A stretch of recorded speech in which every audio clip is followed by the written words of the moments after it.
हाँ, लेकिन हमार मरद बड़ा कड़ा मिल गई।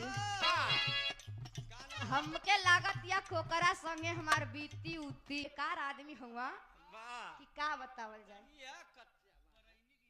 हाँ, यही बरैनी का पहलवान है भैया।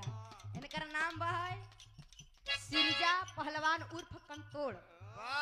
हम कही मत कहल करा ना है तो हर नाम सबके बताई। कौनो लड़की के कच्चे उम्र में गवना हो गई, जब अपने ससुरे गई, ससुरे से नैहर आइल बा, तो अपने भौजाई वो अपने सखी सहेलिन से बतावे। का बतावे मास्टर दा?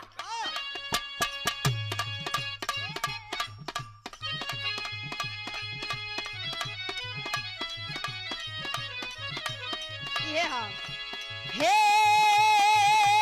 सखिया हो, हे बहिनी हो, कहे हम पानी सतारा,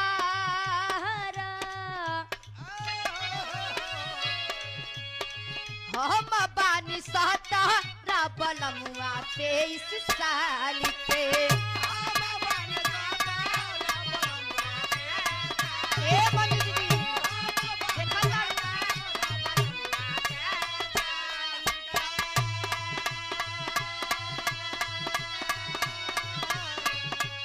बहिनी हो जिंदगिया राखी खतरा में डाल के।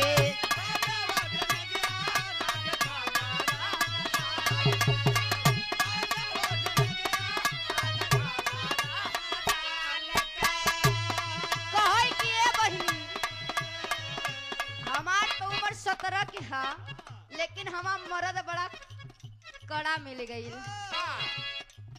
हमके लागत या खोकरा संगे हमार बीती उती ना मरद के करे नहीं रह जानत हुआ।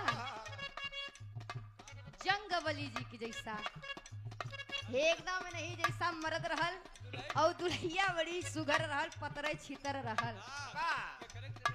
अभी तो के काहे बताई के करे तरे रही। कहई शोभनाथ यादव बहुता भोलापुर के धरती से, आप बड़े बाबू के ओर से पुनः 100 रुपया का पुरस्कार बा। चरण छू के पहली प्रणाम करतानी, आशीर्वाद के आकांक्षा बा। कहई दुलही हम पानी सहता बलमुआ 23 साल के।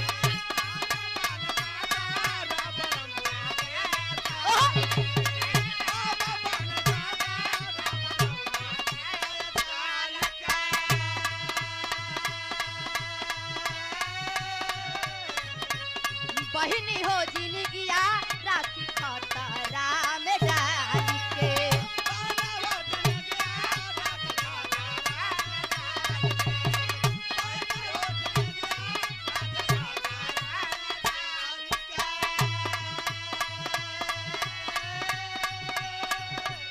हम पानी सहता बलमुआ 23 साल के। भौजी रे जिंदगिया राखी खतरा में डाल के। तब कहे लड़किया, अरे केतनो हो नीमान तसतई बेनू करी, अरे केतनो हो नीमान तसतई बेनू करी। इतना फरक बा कमरिया में, इतना कड़ा हुआ कि देखे कि हमारा एकदम ठंडी के मारा चुमुर जाइला। हर केतनो हो कि नीमन तसु तही बेनू करी। इतना फरक